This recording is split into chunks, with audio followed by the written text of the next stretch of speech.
We're now 10 years on from the global financial crisis, and it was that crisis that launched movements like this, Occupy Wall Street.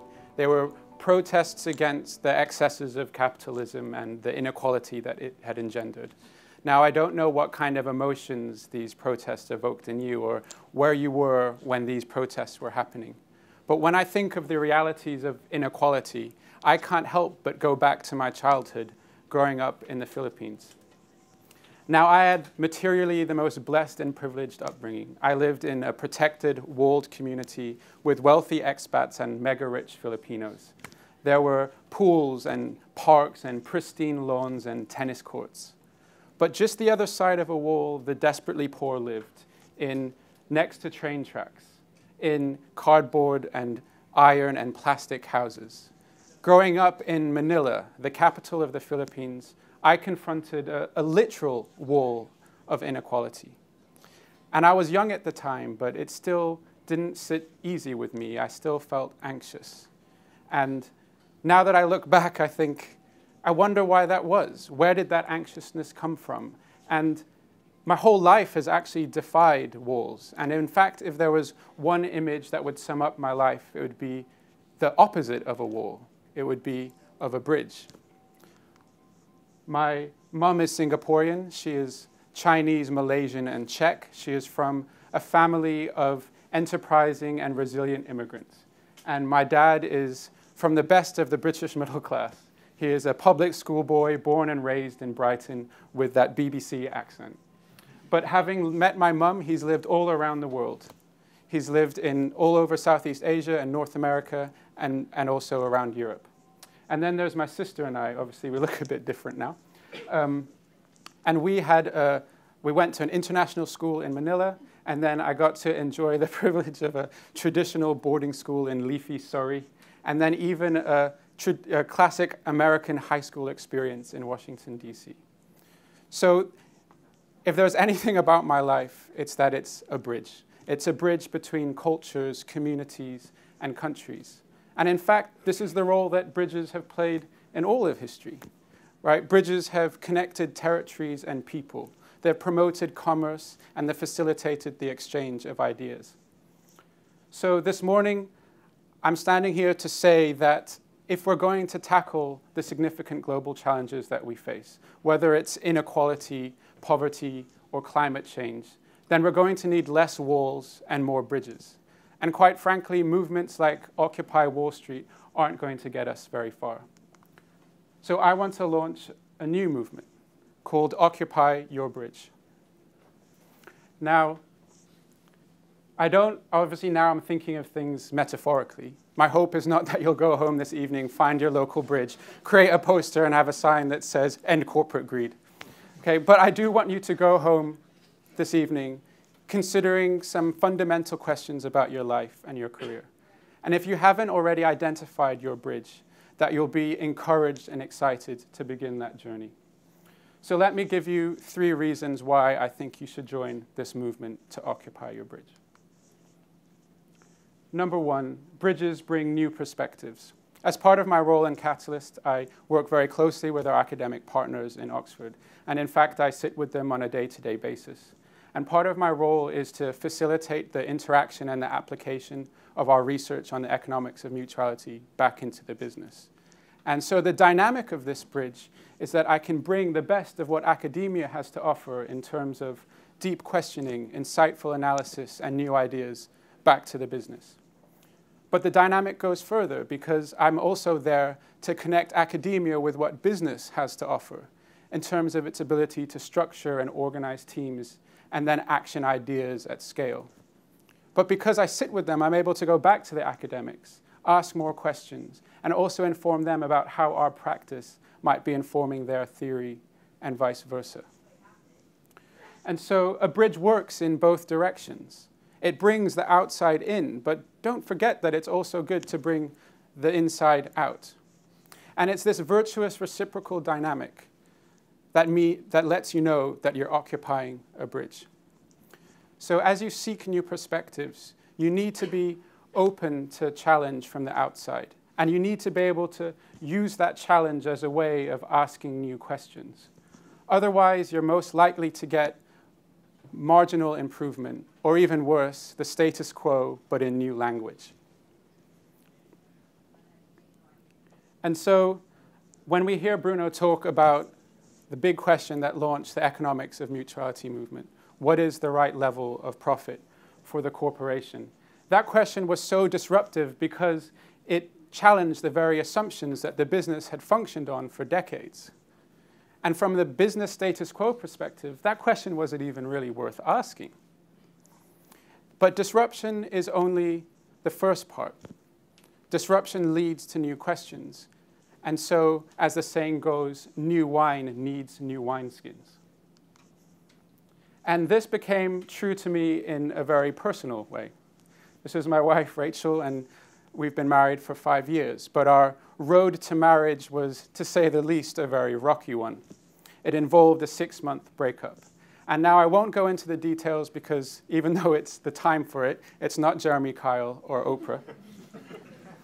But suffice to say that after 3 years of going out during university, we came to a point where we realized we still had some fundamental issues that we disagreed on around the purpose of our life and what we wanted to achieve through it.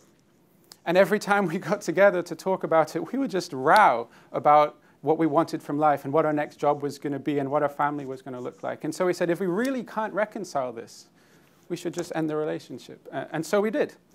And I was devastated. And I remember thinking in the days that followed, can I really leave this unreconciled? Can I really let this relationship go? And so I thought, no, actually, I'm going to seek some new answers. I'm actually going to find the person that I knew held Rachel's positions most vocally and passionately. And I'm going to ask him if he would meet with me each week so that I could ask him questions and get to know that perspective. And so over a course of 6 months of meeting him, eventually disruption gave way to innovation. And I went back to Rachel and said, I think I really understand your perspective now.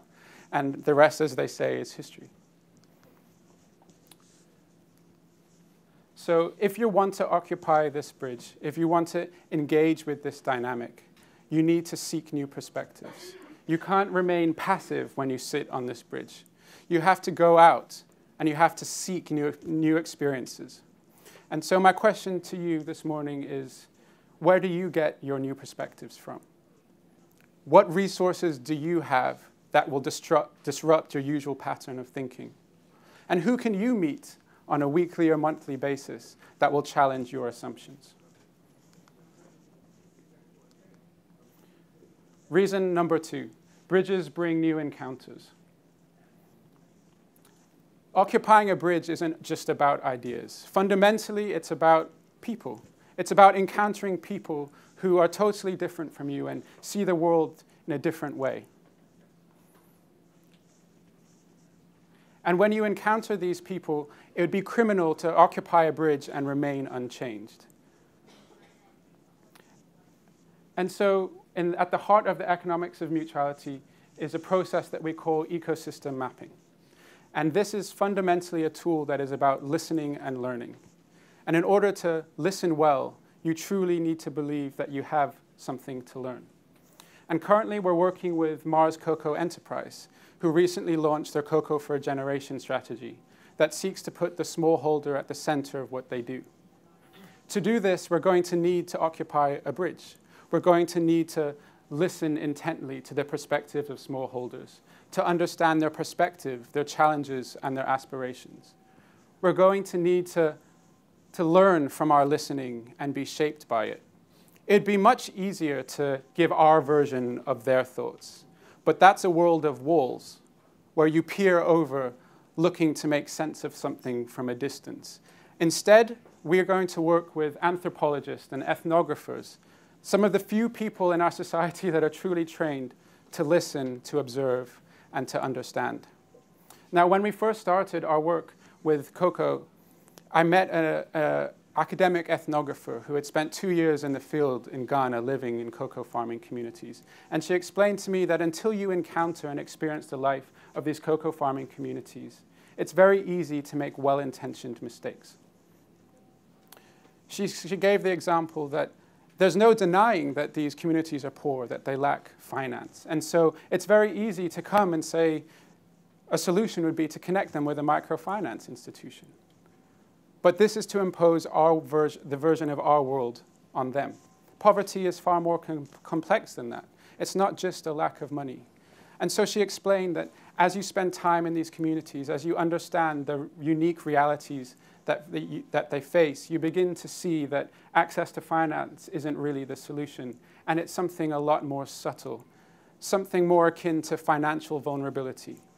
And that's the overall psychological perspective of feeling exposed and weak that leads to a kind of inertia, because even the slightest difference or change in circumstance can be the difference between survival or not. And so it's the encounter that helps us see the reality. And now our ecosystem mapping process won't end there. We're going to talk to people way more than just the smallholder farmers. We're going to listen and learn from suppliers, from aggregators, from people who run the co-ops. We're going to talk to NGOs and government agencies. Because as you seek new perspectives and new encounters, you can't stay passive. It's a lot of work, but it's absolutely essential to the economics of mutuality that you seek new encounters. Because in seeking new encounters, you create trust, you create relationship and mutual understanding. And it's these things that are actually the essential raw materials for business model innovation. It is when sympathy becomes empathy. It's when their problem becomes our problem. And it's when their success becomes our success. And point number 3, bridges bring anxiety. If you haven't guessed, I studied some philosophy and theology as an undergraduate. And a thinker that stayed with me is a guy called Søren Kierkegaard. This is him in the background. And he had a fascinating work called The Concept of Anxiety. And in it, he defines anxiety as the dizziness of freedom. He says here, I will say that this is an adventure that every human being must go on. So to go through, to learn to be anxious. Whoever has learned to be anxious in the right way has learned the ultimate. So for Kierkegaard, anxiousness isn't a psychological state of mind. Anxiousness is actually a good thing. Anxiousness is a necessary part of our humanity. And so when he says anxiousness is the dizziness of freedom, like most philosophers, it's not immediately obvious what he means. But what he's saying is that anxiousness is your awareness of freedom. It's your ability or your capacity to embrace the dizziness of having many possibilities, and then to own the responsibility of choosing one of those responsibilities. He goes on to say that if you haven't experienced this kind of anxiousness, that it's probably because you are too focused either on what he calls the finite or the infinite. Now let me explain. The infinite is about possibility, right? The infinite is about your ability to create new ideas. It's your capacity to bring into existence new creations. It's about possibility and the ability to change yourself. The finite is about necessity. It's about the concrete here and now. It's about seeing your reality simply as a routine set of activities and relationships. The finite crowds out the infinite and the possibility of change. But what he's saying is not that we need to choose one or the other. What he's saying is that the temptation we face is that we get drawn into choosing one or the other. What we actually need is a synthesis of the two. We need to occupy a bridge between the finite and the infinite. Because we need the concreteness of the finite, but we also need the hope of possibility found in the infinite. And so this is a complex journey. This is not something that you solve in a weekend. And so we need to occupy a bridge between the finite and the infinite. And it is inevitable that as you do that, you will feel anxious. But it's that anxiousness that lets us know we're human. It's that anxiousness that lets you know that you're occupying a bridge. Later on in life, he will go on to say that the key to understanding or the key to occupying the bridge between the finite and the infinite, is to find a purpose, to find a truth that is true for me, to find the idea for which I'm willing to live and die. This is what my soul thirsts for as the African desert thirsts for water. So the key to occupying your bridge, to enduring the anxiety of occupying the bridge between the finite and the infinite, is to find your purpose. And now for me, my purpose, the idea that business can be a force for good in society, that business can serve people and planet, that people can serve each other and love their neighbor, and that the dysfunctions of our capitalist system and our financial system can be healed. This is a purpose that I believe to be true, and a purpose that I thirst for. So this afternoon, I want to launch a movement. I want to launch a movement to occupy your bridge. This movement, at least in the first instance, isn't going to gain any headlines. It's not going to involve you pitching tents or creating posters with catchy slogans, but it's actually going to be far more difficult, because this movement requires you to be uncomfortable as you occupy a bridge that connects you with knowledge and new perspectives. Because it's going to make you feel uneasy as you encounter people that you can no longer forget or ignore again. And because it's going to require courage to occupy the bridge between the infinite and the finite as you endure anxiety in order to discover your purpose. But as we face the global challenges today that we've already discussed, I believe that we need these bridges because they bring transformation. And it's only going to be through transformed people occupying these bridges that we have a chance of success. And so I hope this morning that you will join me in this movement to occupy your bridge, because these bridges were made for occupying. Thank you very much.